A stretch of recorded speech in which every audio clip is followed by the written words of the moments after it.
আসসালামু আলাইকুম বন্ধুরা, কেমন আছো? আজ আমি তোমাদের সাথে শেয়ার করব আমি বাসায় কিভাবে চিকেন রোল বানিয়েছিলাম সেই ভিডিওটা। এখানে আমি নিয়েছি দুটো আলু, একটা গাজর আর সাথে দিয়েছি মুরগির মাংসের কিমা দিয়ে আমি বানিয়ে নিলাম রোলের পুরটা। এবার আমি ময়দা দিয়ে কিছু রুটি বানিয়ে নিয়েছিলাম, সেই রুটিগুলোকে ছোট ছোট সাইজের একটু বানিয়েছিলাম। এবার আমি দিয়ে দিলাম সেই পুরটা দিয়ে রোলের ভিতরে সুন্দর করে দেখো কিভাবে আমি পেঁচিয়ে নিচ্ছি। এইভাবে তোমরাও পেঁচিয়ে নিবে।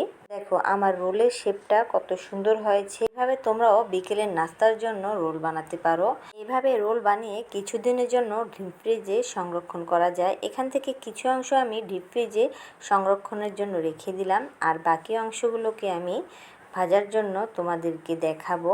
এবার দেখো আমার রোলগুলোর লুকটা কত সুন্দর হয়েছে। এইভাবে তোমরাও চাইলে বানিয়ে খেতে পারো বিকেলের নাস্তার জন্য। এবার আমি রোলের সাথে ব্রেড ক্রাম মাখিয়ে নিলাম। দেখো আমার রোলের লুকটা, একটু ব্রেড ক্রাম মাখিয়ে কিছুক্ষণের জন্য রেখে দিলাম। বাচ্চারা যখন মাঝে মাঝে বায়না করে তখন আমি এই রোলটা বানিয়ে দিই বাচ্চাদেরকে।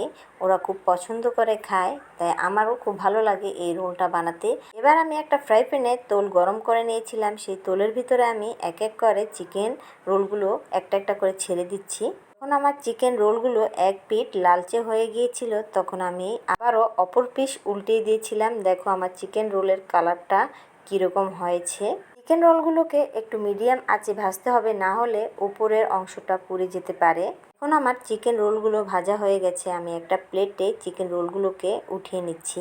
এভাবে কম সময়ে চিকেন রোল বানালে আপনার পরিবারের সবাই খুব পছন্দ করে খাবে। চিকেন রোলটা বানানো কেমন হয়েছে অবশ্যই তোমরা কমেন্ট বক্সে জানিও বন্ধুরা। নতুন কোনো রেসিপি নিয়ে সবার সামনে হাজির হব। সবাই ভালো থাকবেন, সুস্থ থাকবেন। আল্লাহ হাফেজ।